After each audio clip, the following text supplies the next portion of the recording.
তারা ষড়যন্ত্র করে গতকাল রাত্রিতে এই যে আমাদের একটি বিশ্ব ইজতেমা যেটা টঙ্গীর ময়দানে হতে চলেছে, এই বিশ্ব ইজতেমাকে তারা কিভাবে নিয়েছে, তাদের আকীদাগত পার্থক্য থাকতে পারে, তাদের ভেতরে ভুল থাকতে পারে, কিন্তু গত 5 বছর হলো সাদ আর জোবায়ের এই দুইটাকে আলাদা করেছে।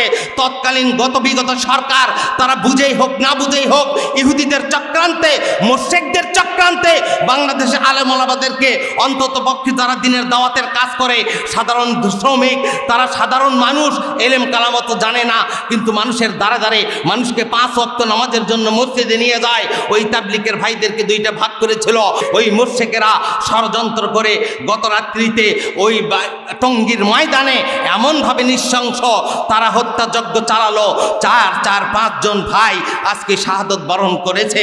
যদিও তাদের সঙ্গে আকীদাগত পার্থক্য আছে, কিন্তু ওরা বিশ্ববাসীকে জানাই দিতে চায় বাংলাদেশে 5 আগস্টে রক্তের বিনিময়ে অর্জিত স্বাধীনতা, যেটা বাংলাদেশের 90 জন মুসলমান মেনে নিয়েছে, হয়তো কয়েকজন দলের কারণে তারা মেনে নিতে কষ্ট হচ্ছে, কিন্তু এই স্বাধীনতা বড় প্রয়োজন ছিল। কারণ এই স্বাধীনতার পরে এদেশে আলেম ওলামারা এক জায়গায় হতে শুরু করেছে। ভারতে ওই আব্বাস সিদ্দিকী তিনি ঘোষণা করেছে, ভারতের নরেন্দ্র মোদী, তুমি ওই গুজরাটের কসাই, মুসলমানদের রক্তে তোমার হাত রঞ্জিত, তুমি যে গুজরাটের কসাই হাজার হাজার মানুষকে এক রাতের ভেতরে মুসলমানদেরকে গলা কেটে হত্যা করেছিল, একজন ছোট্ট সন্তান মার কোলে ছিল, ওই সন্তানকে জমিনের উপরে ফেলে দিয়া গুজরাটে তার উপরে ছুরি চালিয়ে মার সামনে সন্তানকে হত্যা করেছিল। আমার আল্লাহ সূরা সফে বলেছেন, ওখরা তুহিব্বুনাহা নাসরুম মিনাল্লাহি ওয়া ফাতহুন করিব। গোটা বিশ্বের মানুষ জেনে রাখো, ইন্নাল্লাহা ইউহিব্বুল্লাযিনা ইউকাতিলুনা ফি সাবিলিহি সাফান কান্নাহুম বুনিয়ানুম মারসুস। আমার আল্লাহ ওই দলকে ভালোবাসে যেই দল ঐক্যবদ্ধ হয়ে শীষেডালা প্রাচীরের মতো আল্লাহর জমিনে আল্লাহর দিনকে বাস্তবায়নের জন্য দাঁড়িয়ে যায়। আজকে 2024 সালের ডিসেম্বরের 18 3রা পৌষ, পূর্ব বগুড়ার একটি ঐতিহ্যবাহী প্রতিষ্ঠান, আমাদের হৃদয়ের প্রতিষ্ঠান, এই এলাকার সকলের আত্মার প্রতিষ্ঠান তরফশতাস কামিল মাদ্রাসা ময়দানে যেই মহান রব্বুল ইজ্জত মহাব্বত করে ভালোবেসে তাঁর শুকুর গুজার বান্দা বান্দিদেরকে, যাদেরকে তিনি ভালোবেসেছেন। কারণ এই সময় হাটে ঘাটে বাজারে কত মানুষ কোরআনের মাহফিলে জান্নাতের বাগানে আসার সুযোগ হয় না। এই হাজার হাজার মানুষের ভেতর থেকে যেই মহান রব ভালোবেসে তার মাহবুব বান্দা বান্দিদেরকে কোরআনের মাহফিলে এসে বসার সুযোগ দান করেছেন, সেই মহামহিয়ান আল্লাহ সুবহানাহু ওয়া তাআলার দরবারে হৃদয়ের সমস্ত ভালোবাসা দিয়া বুকমুখ উজাড় করে সকলে কালিমাতে শুকর পড়ছি, সকলে বলছি আলহামদুলিল্লাহ। আরেকটু জোরে শুকর গুজার হই। আমার আল্লাহ বলেছেন, লাইন শাকারতুম লাযীদান্নাকুম। বান্দা, তুমি যদি রব্বি কারিমের শুকর গুজারি বান্দা হতে পারো, রব্বি কারিমের শুকর গুজারি বান্দি হতে পারো, তাহলে মহান রব যেমন তোমারে ধুলির ধরায় সম্মানিত করে পাঠিয়েছেন, মহান রব বলেছেন, ওয়ালাকাদ কাররামনা বনি আদম ওয়া হামালনাহু ফিল বাররি ওয়াল বাহরি। আমার আল্লাহ বলেছেন, আমি বনি আদমকে অত্যন্ত সম্মানিত করে দুনিয়ার জমিনে পাঠিয়েছি। সেই বনি আদম যদি আমি রবের শুকর গুজারি করে দিন রাত 24 ঘন্টা, তাহলে আমি আল্লাহ তাদের জন্য যেই পুরস্কার, সেটা হলো লাইন শাকারতুম লাযীদান্নাকুম। বান্দা, তুমি যখন শুকর গুজারি হবে, আমি আল্লাহ তোমার ডান থেকে বাম থেকে সামনে থেকে পেছন থেকে ওপরে থেকে জমিন থেকে আমি রব তোমার চতুর্দিক দিয়া রহমত আর বরকত দিয়া ভরপুর করে দেব। সকলে বলি আলহামদুলিল্লাহ। অতঃপর দরুদ সালাম পেশ করছি সর্বকালের সর্বশ্রেষ্ঠ মহামানব আম্বিয়ে কুল শিরভূষণ আরবের মরুদুলাল আকাই নামদার তাজিদারি মদিনা সরওয়ারে দোকাইনাত সরকারি দো আলম জনাবে মুহাম্মদুর রাসূলুল্লাহ সাল্লাল্লাহু আলাইহি ওয়াসাল্লামের প্রতি মুআজ্জাজ হাজিরিন, যখন আমরা আজকে 2024 সালের 18 ডিসেম্বর এই তরফশতাস এলাকা জমিয়তের আজকের ইসলামী মহাসম্মেলনে একত্রিত হলাম। একটু ভাবুন তো, গত বছর এখানে জমিয়তের এই ইসলামী সম্মেলন হয়েছিল। আমাদের প্রাণ প্রিয় মুরব্বী, যাকে ছোট্টবেলা থেকে দেখেছি, ওলামাদের ভেতরে উল্লেখযোগ্য একজন আলেম, পূর্ব বগুড়ায় হক্কানি একজন আলেম মাওলানা ইমদাদ হোসাইন, তখন কিন্তু গত বছরে এই প্রোগ্রামের বড় অর্গানাইজার অত্যন্ত কষ্ট করছিলেন।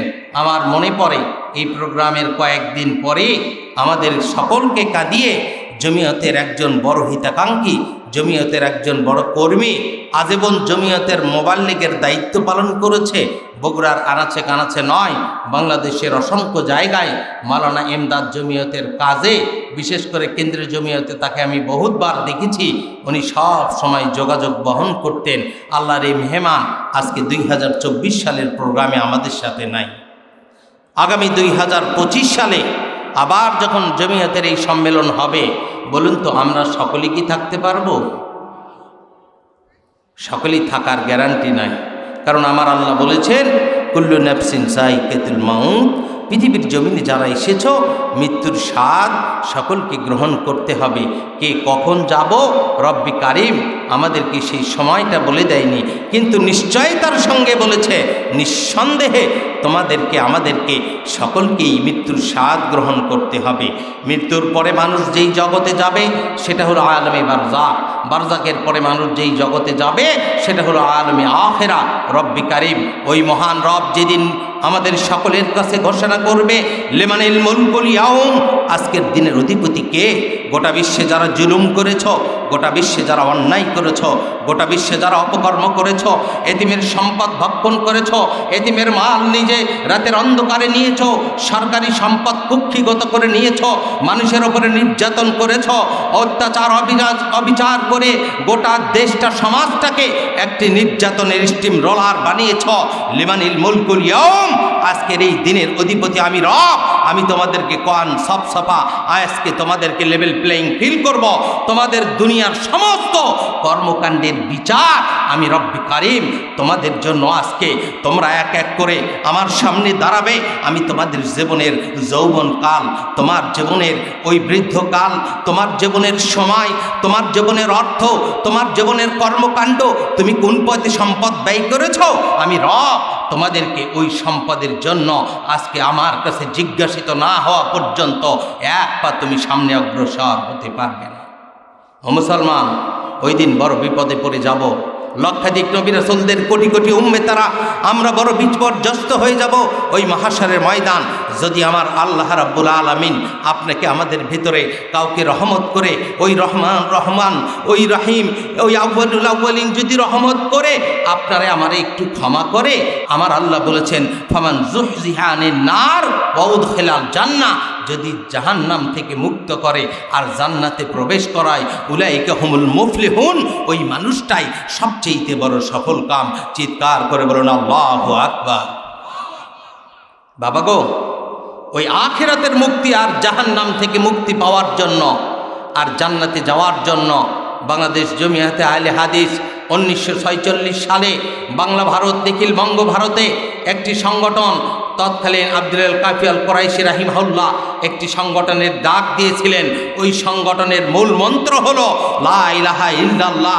ব্যক্তি জীবনে, সামাজিক জীবনে, রাষ্ট্রীয় জীবনে সব জায়গায় লা ইলাহা ইল্লাল্লাহ, এক আল্লাহর রুবিয়াত, এক আল্লাহর উলুহিয়াতকে গ্রহণ করো।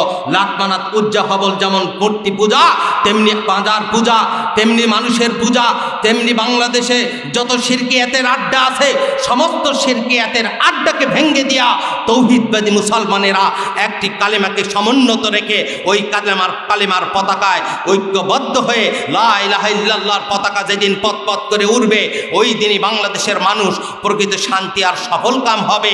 ওই মানুষেরাই আল্লাহর জান্নাতের মেহমান হবে। চিৎকার করে বলুন আল্লাহু আকবার।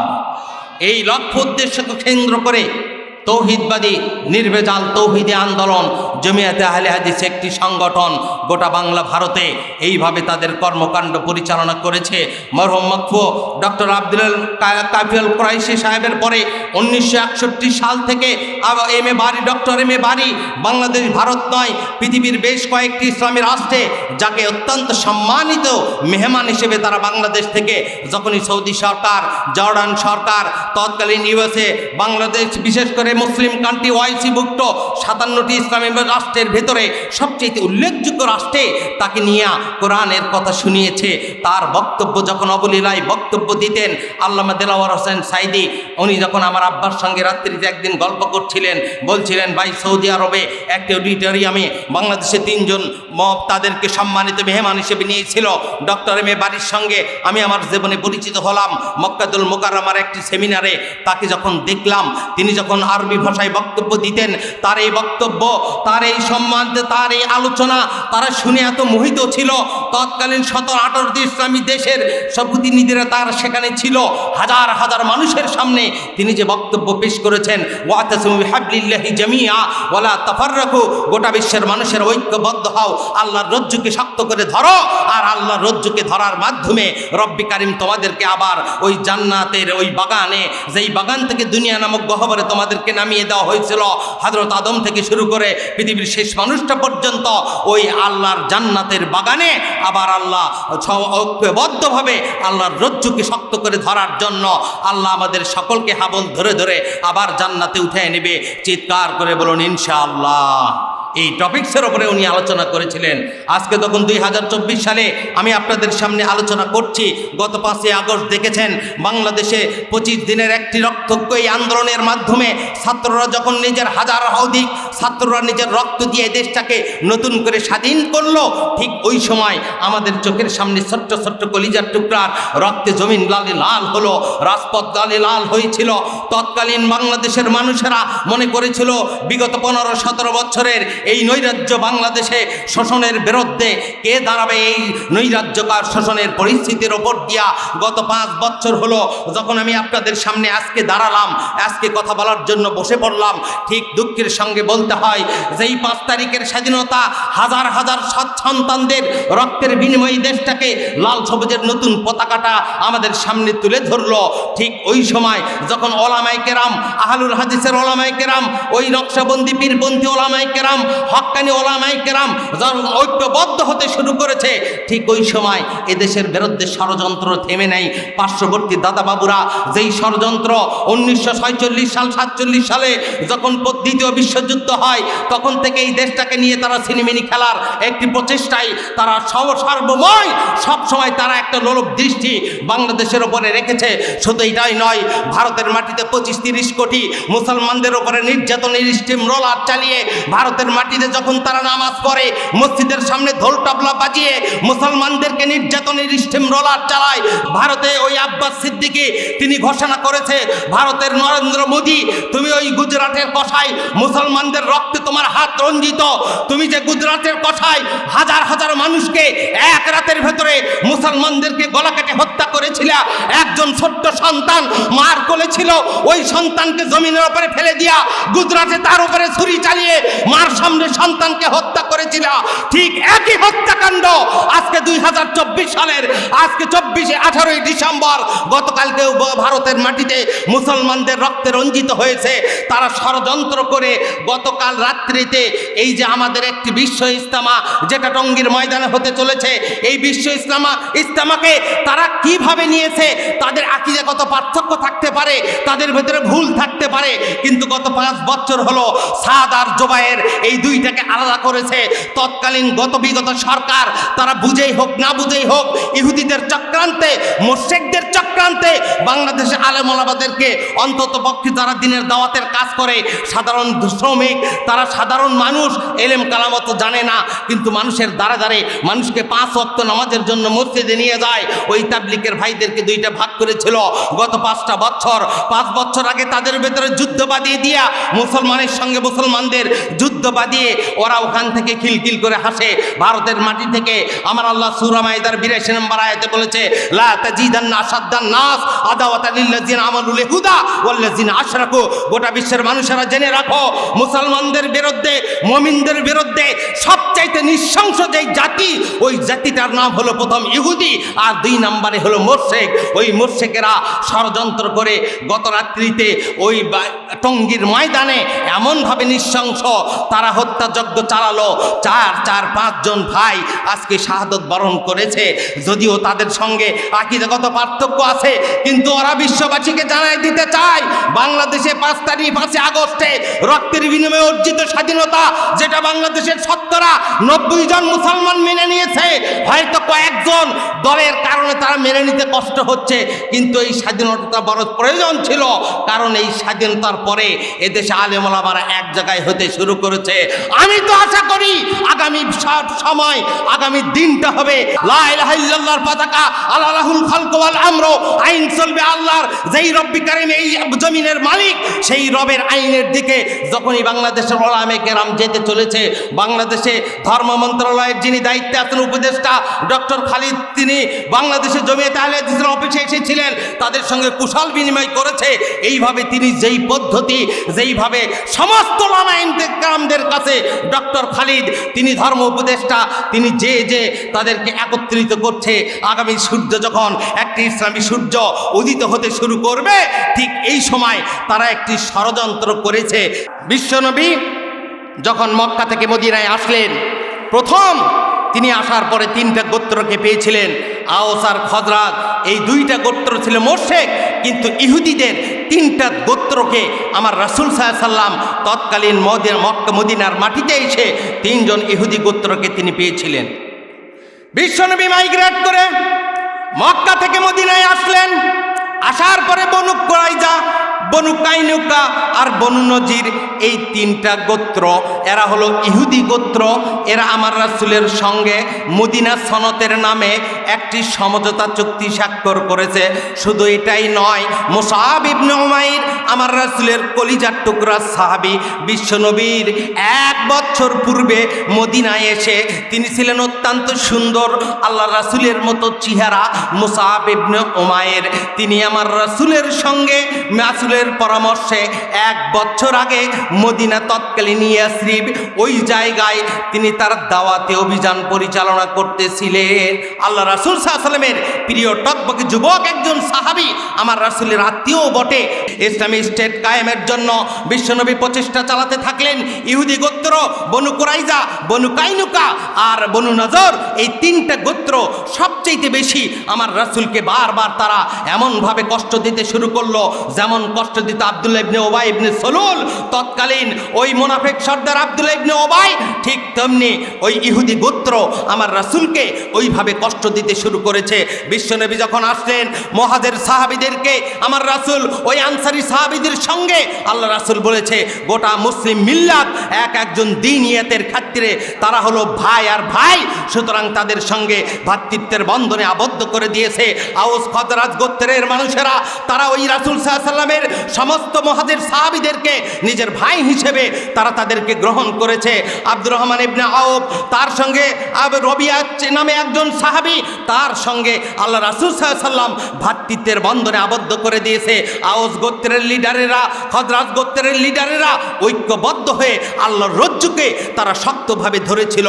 তৎকালীন ওই মদিনার মানুষেরা এক এক করে আল্লাহ রাসূলের সঙ্গে ইসলাম কবুল করে।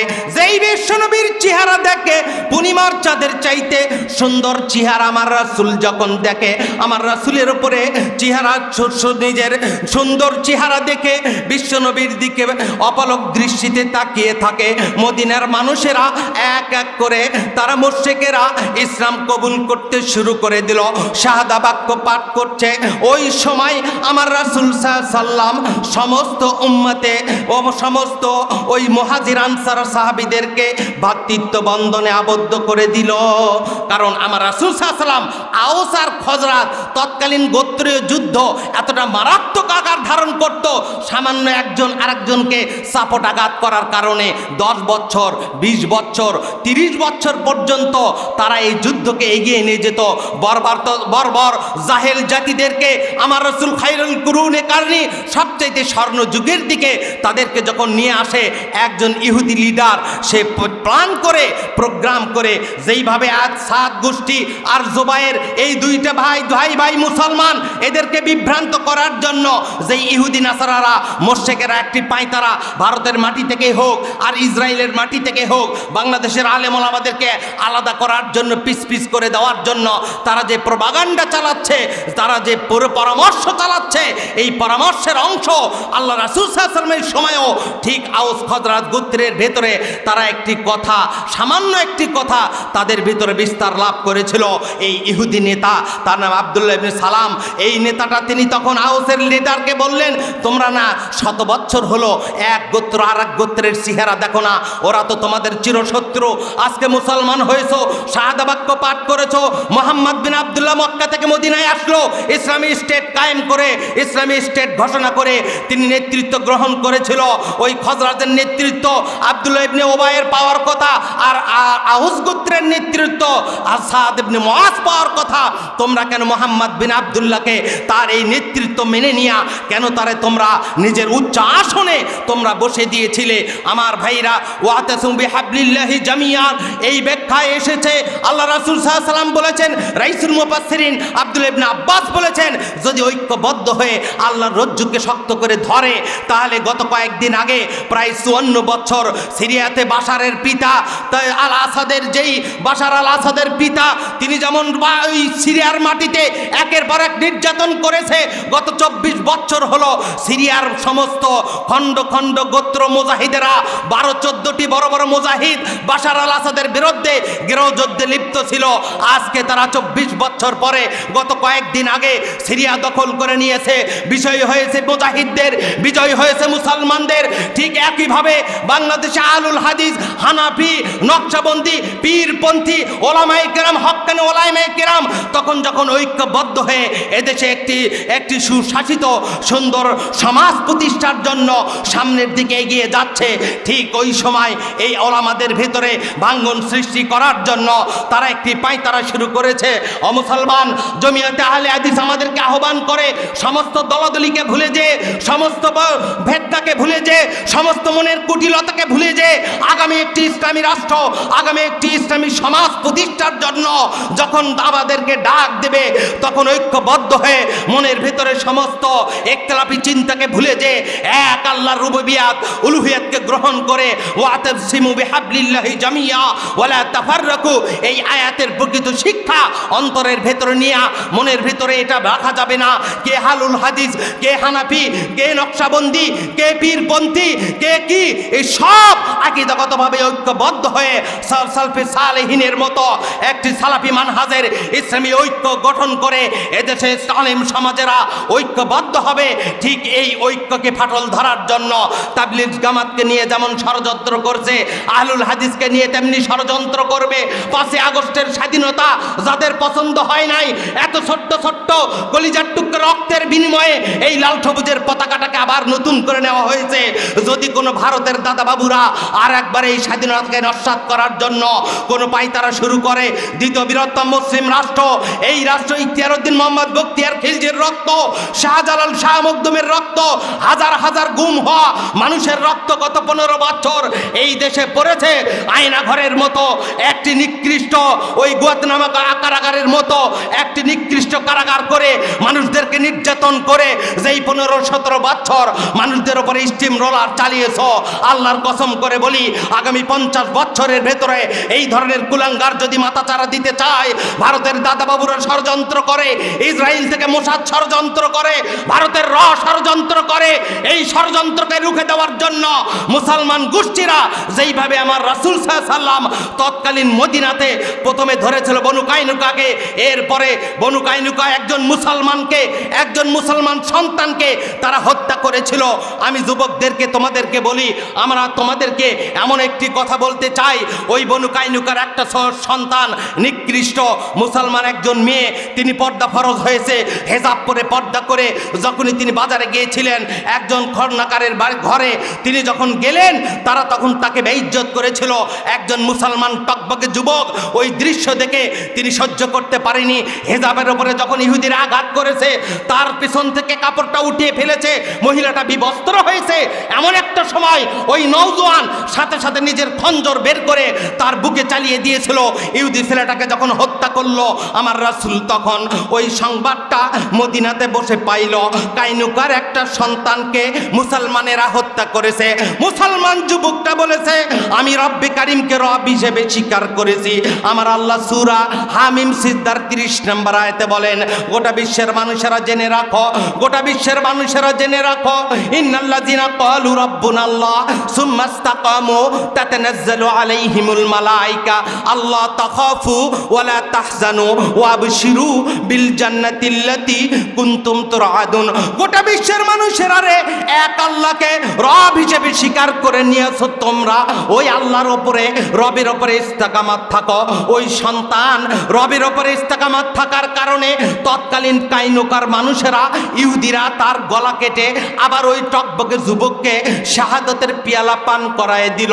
বিশ্বনবী মসজিদে নববীতে বসা ছিল, একজন সাহাবী আমার রাসূলকে সংবাদ দিল, ওই মুসলিম যুবককে ইহুদিরা আবার হত্যা করেছে। বিশ্বনবী বললেন, কোথায় আবু বকর, কোথায় ওমর, কোথায় ওসমান, বিশ্ববিজয়ী বীর আমার আলী কাররামাল্লাহু ওয়াজহাহু, চলো বনু কাইনুকার ইহুদির বাচ্চারা, আমার একজন টকবকে মুজাহিদকে ওরা হত্যা করেছে। বিশ্বনবী ওই সময় বনু কাইনুকার সমস্ত গির্জা চতুর্দিক থেকে আল্লাহ রাসূল ঘেরাও করে রেখে দিলেন। প্রথম মদিনাতে তাদের সঙ্গে মদিনার সনদের চুক্তি ছিল, যখন আমাদের বিপক্ষে জেহাদ করতে হবে তখন তোমরা আমাদের সঙ্গে শামিল হবে।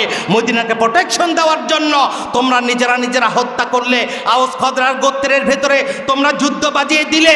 আল্লাহ রাসূল সাল্লাল্লাহু আলাইহি ওয়াসাল্লাম এই দুই যুদ্ধ থামিয়ে দিয়া বনু কাইনুকার, তারা ছিল কর্মকার, অত্যন্ত শক্তি পয়সাওয়ালা ইহুদি গোষ্ঠী, ওদেরকে চতুর্দিক থেকে আল্লাহ রাসূল ঘেরাও করে রেখে দিলেন। একদিন দুই দিন নয়, 15 দিন ঘেরাও করে রেখে দিয়া আমার রাসূল প্ল্যান করেছিল এদেরকে হত্যা করবে। ওই যে আব্দুল্লাহ ইবনে উবাই, ওই মুনাফিক সর্দার আমার রাসূলকে বাধ্য করেছিল। তিনি বলেছিলেন, আল্লাহ রাসূল, আমি তো মুসলমান হয়েছি, বনু কাইনুকাকে যদি আপনি হত্যা করেন তাহলে ইহুদি দুইটা গোত্র, এখনই বনু কুরাইজা আর বনু নজর, এরা আমাদের উপরে আক্রমণ করলে আমরা এখন তাদের কাছে গুলাইতে পারবো না। বুদ্ধি দিয়েছে, কুপরামর্শ, আল্লাহ ওটাকে সফল ফলপ্রসূ করে দিয়েছে। আমার আল্লাহ ওটাই বিজয়ের দ্বার প্রান্তে নিয়ে এসেছে। তখন বনু কাইনুকাকে আল্লাহ রাসূল সাল্লাল্লাহু আলাইহি ওয়াসাল্লাম মক্কা থেকে বিতাড়িত করে দেয়। এরপরে বনু নাজির ইহুদি গোত্র, ওরা আমার রাসূলকে হত্যা করার জন্য পাইতার করে দিয়েছে।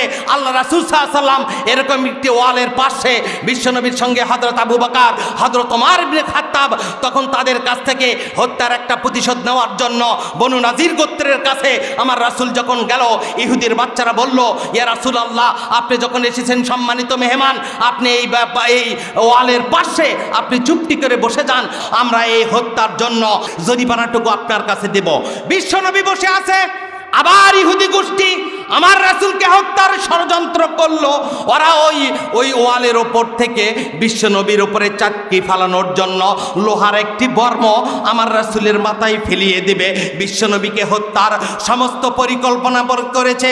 আমার আল্লাহ সূরা মাইদার 82 নম্বর আয়াতে বারবার ঘোষণা করেছে, লা তাজিদান্না আশাদ্দান নাস আদাওয়াতাল লিল্লাযিনা আমানুল ইয়াহুদা ওয়াল্লাযিনা আশরাকু। গোটা বিশ্বের মানুষেরা রে, আল্লাহর জমিনে আর কেউ নাই, ওরা হলো প্রথম নিকৃষ্ট, পরবর্তীতে হলো মুশরিকেরা। ওরা আমার রাসূলকে, বনু নাজির গোত্র আমার রাসূলকে হত্যার ষড়যন্ত্র করলো, বিশ্বনবীকে হত্যা করবে। এমন সময় রব্বে কারীম আরশে আজিম থেকে জিবরিল আমিনকে পাঠিয়ে দিলেন, জিবরিল যাও যাও, আখিরি জামানার পয়গম্বর মাহারা ইয়েতিম নবীরে হত্যার ষড়যন্ত্র করেছে ইহুদিরা। ওরা আমার রাসূলকে হত্যা করতে চায়। ওরা কেন চাটকি ফালাইতে চায়? আমার রাসূলকে এক মুহূর্তে ওই বনু নাজির গোত্র থেকে হেফাজতের জন্য আমার রাসূলকে পয়গাম পাঠিয়ে দেন। হযরত জিবরিল আমিন তিনি দ্রুত আল্লাহ রাসূলের কাছে আসলেন, বিশ্বনবীর কানে কানে সংবাদ দিলেন, বনু নাজির গোত্র আপনার হত্যার পরিকল্পনা করেছে, অনতি বিলম্বে এখান থেকে আপনি মদিনা অভিমুখে রওনা হন। আমার রাসূল দ্রুত সেখান থেকে মদিনাতে আসলেন। হযরত আবু বকর, ওমর, হযরত আলী আল্লাহ রাসূলের সঙ্গে ছিল। হযরত আলী বলে ইয়া রাসূলুল্লাহ, দৌড়ে দৌড়ে পেছন থেকে এসে মদিনার মসজিদে বিশ্বনবী বসলেন। বিশ্বনবীকে জিজ্ঞেস করলেন, ইয়া রাসূলুল্লাহ, কেন এত দ্রুত আসলেন? আপনাকে তো ওরা ওই কাফারাটা দেওয়ার জন্য প্রস্তুত ছিল। বিশ্বনবী জানিয়ে দিলেন, আলী ও আবু বকর, জেনে রাখো, ইহুদি গোষ্ঠীরা আমারে হত্যার ষড়যন্ত্র করেছে। মুশরিকেরা মক্কায় হত্যা করতে পারে নাই, মদিনাতে সে ইসলামী স্টেট কায়েম করেছি। এরপরে ওরা একের পর এক ইহুদিরা ষড়যন্ত্র করে তোমাদের আখিরি জামানার পয়গম্বর মাহারা ইতিম নবীরে হত্যা করতে চায়। আমার আল্লাহ জিবরিল মারফত আরশে আজিম থেকে আমারে জানিয়ে দিয়েছে। আল্লাহর রাসূল সাল্লাল্লাহু আলাইহি সাল্লাম আবার ইহুদিদেরকে মক্কা থেকে মদিনা থেকে বিতাড়িত করে দিলেন। জোরে বলুন আল্লাহু আকবার। 2 নাম্বার গোষ্ঠী। 3 নাম্বার, 6ষ্ঠ হিজরিতে যখন আপনারা এই যে সূরা আহজাবের ভিতরে এসেছে, আল্লাহ রাসূল সালমান ফারসি রাদিয়াল্লাহু তাআলা আনহুর মাধ্যমে তৎকালীন ওই আরবের গোষ্ঠীরা, ওই তৎকালীন কাফেরেরা, মক্কার কাফের 4000 ইহুদিরা, এরপরে মক্কাতে ওই বনু কুরাইজা, বনু কাইনুকা, এই গোত্রদেরকে এক জায়গায় করে মাত্র 3000 সৈন্যের বিরুদ্ধে 10,000 সৈন্যকে এই খন্দকের যুদ্ধে আমার রাসূল সাল্লাল্লাহু আলাইহি সাল্লাম তারা যখন প্রোটেকশন দেওয়ার জন্য হযরত সালমান ফারসি রাদিয়াল্লাহু তাআলা আনহু আমার রাসূলকে পরামর্শ দিল, মদিনার এক উত্তর পাশে তারা যখন পরীক্ষা খনন করছিল, একজন সাহাবীকে 10 হাত পরীক্ষা খনন করার জন্য আমার রাসূল তাদেরকে পয়গাম পাঠিয়ে দিয়েছে। বিশ্বনবী খনন করে, সাহাবায়ে কেরাম একদিন 2 দিন নয়, প্রায় কত 30 থেকে 40 দিনে মদিনার চতুর্পাশে বিশেষ করে একটি খোলা ময়দানে তারা পরীক্ষা খনন করে। ওই বনু কাফেরদেরকে, মক্কার কাফেরদেরকে তারা যখন আমন্ত্রণ জানায়, আমার রাসূল তাদেরকে ওখান থেকে প্রতিহত করার জন্য পরীক্ষা খনন করেছিল। কিন্তু বিশ্বনবী যখন পরীক্ষা খনন করলো, তিনি বুঝতে পারেন নাই ওই পাশে বনু কুরাইজা আল্লাহ রাসূল সাল্লাল্লাহু আলাইহি সাল্লামের পিছনে ওরা যে আমার রাসূলের বিরুদ্ধে এসে তৎকালীন ইহুদিদের সঙ্গে, তৎকালীন কাফেরদের সঙ্গে ঐক্যবদ্ধ হয়ে তখন তারা আবার ষড়যন্ত্র করলো, পেছন থেকে আমার রাসূলকে আক্রমণ করবে, সামনে থেকে ওরা পরীক্ষা অতিক্রম করে এসে মদিনাতে আক্রমণ করবে। মদিনা যখন আটাক করার জন্য সমস্ত পরিকল্পনা করেছে, আমার আল্লাহ রাসূলকে জানিয়ে দিল, নবী গো, আপনারে যেমন ওই কাফের গোষ্ঠীরা হত্যা করতে আসছে এই পাশ থেকে, আপনার অপর পাশ থেকে আবার ইহুদির বাচ্চা বনু কুরাইজারা আপনারে হত্যার পরিকল্পনা করেছে। বিশ্বনবী সবচাইতে বড় অসহায়। ওই আহজাবের যুদ্ধে, খন্দকের যুদ্ধে আমার রাসূল চতুর্দিক দিয়া যখন আক্রান্ত হলেন, আমার রব্বে কারিমের কাছে আমার রাসূল এক এক করে নাসরুম মিনাল্লাহ ওয়া ফাতহুন কারীব, রব্বুল আলামিন আমার এই বাহিনীকে তুমি সহযোগিতা করো, আজকের এই মদিনার বাহিনী যদি পরাজিত হয় তাহলে তোমাকে আল্লাহ বলার দুনিয়ার জমিনে আর কেউ থাকবে না। আমার রাসূল এইভাবে এক এক করে মদিনার জন্য দোয়া করলেন। রব্বুল আলামিন বললেন, আমার আল্লাহ সূরা সফে বলেছেন, ওয়াখরা তুহিব্বুনাহা নাসরুম মিনাল্লাহি ওয়া ফাতহুন কারীব। গোটা বিশ্বের মানুষ জেনে রাখো, ইন্নাল্লাহা ইউহিব্বুল্লাযিনা ইউকাতিলুনা ফি সাবিলিহি সাফান কান্নাহুম বুনিয়ানুম মারসুস। আমার আল্লাহ ওই দলকে ভালোবাসে যেই দল ঐক্যবদ্ধ হয়ে শীষের আলা প্রাচীরের মতো আল্লাহর জমিনে আল্লাহর দিনকে বাস্তবায়নের জন্য দাঁড়িয়ে যায়। সমস্ত কাফেরদের রক্তচক্ষু, সমস্ত চক্ষুকে তারা ভয় না পেয়ে এক আল্লাহরে সবচাইতে বেশি ভালোবাসে। আমার আল্লাহ বলেছে, শুধু তোরাই ভালোবাসিস না, আর সে আজিম থেকে আমি আল্লাহ তোদেরকে ভালোবাসি। ইন্নাল্লাহা ইউহিব্বুল্লাযিনা ইউকাতিলুনা ফি সাবিলিহি সাফান কান্নাহুম বুনিয়ানুম মারসুস। যারা আল্লাহর পথে শীষে ঢালা প্রাচীরের মতো ওই রক্তচক্ষুকে উপেক্ষা করে জমিনের মধ্যে একজন আরেকজনের হাত ধরে দাঁড়িয়ে যায়, আমার আল্লাহ ওদের জন্য পুরস্কার ঘোষণা করে দেয়। ওখরা তুহিব্বুনাহা নাসরুম মিনাল্লাহি ওয়া ফাতহুন কারীব। গোটা বিশ্বের মানুষরে তোমরা বড় পছন্দ করো আল্লাহর পক্ষ থেকে সাহায্য। আর একটা বিষয় পছন্দ করো, ওখরা তুহিব্বুনাহা নাসরুম মিনাল্লাহি ওয়া ফাতহুন কারীব, আমার আল্লাহ তোমাদেরকে বিজয় দান করবে, এটা তোমরা বড্ড পছন্দ করো। আমার রাসূল খন্দকের যুদ্ধে একদিন দুই দিন নয়, 30 থেকে 40 দিন আমার রাসূল ওই সময় জিহাদের ময়দানে কাফেরদের প্রতিহত করলেন। জোরে বলুন আল্লাহু আকবার। আল্লাহ রাসূল সাল্লাল্লাহু আলাইহি ওয়াসাল্লামের সমস্ত বিবিগণদের উম্মুল মুমিনিনরা তারা একটি সুরক্ষিত জায়গায় আবদ্ধ ছিল, তাদেরকে নিরাপত্তার ব্যবস্থা করেছিল। যখনই বিশ্বনবী এই জিহাদে আল্লাহ তাদেরকে সহযোগিতা করেছিলেন, ওই জিহাদ থেকে আমার রাসূল বিজয় অর্জন করে মদিনার মাটিতে যখনই আসলেন, তখন বিশ্বনবী ওই সময় গত 30-40 দিন ঠিকমতো নাওয়া খাওয়া নাই, আমার রাসূল জিহাদের ময়দানে ছিলেন। কিতাবে এসেছে সূরা আহজাবে পুরো ঘটনাটা আল্লাহ বিস্তারিত বর্ণনা করে দিয়েছে। ওই বনু কুরাইজার ব্যাপারে আমার রাসূল কেবলই মদিনায় আসলেন, আসার পরে নিজের শরীরটা উম্মে সালামার ঘরে আমার রাসূল গোসল করার জন্য প্রস্তুতি গ্রহণ করেছে। এমন সময় হন্তদন্ত হয়ে ঘোড়ার পিঠে জিবরিল আমিন বিশ্বনবীর কাছে আসে, বিশ্বনবীকে বলে, ইয়া রাসূলুল্লাহ, ইয়া হাবিবাল্লাহ, কেন আপনি নিজের শরীরটা পরিষ্কার করছেন? গত কয়েকদিন হলো আমরা আপনার সঙ্গে, আমার আল্লাহ বলেছে সূরা হামিম সিদ্দার 30 নম্বর আয়াতে আমার আল্লাহ বলেছে, ইন্নাল্লাযীনা ক্বালু রাব্বুনাল্লাহ সুম্মা ইসতাকামু তাতানাজ্জালু আলাইহিমুল মালায়েকা, আমার আল্লাহ বলেছে যারা রবকে রব বলে স্বীকার করেছে তাদের জন্য আল্লাহ ফেরেশতা পাঠিয়ে যায়। সূরা আহজাবেও এই ঘটনাটা এসেছে।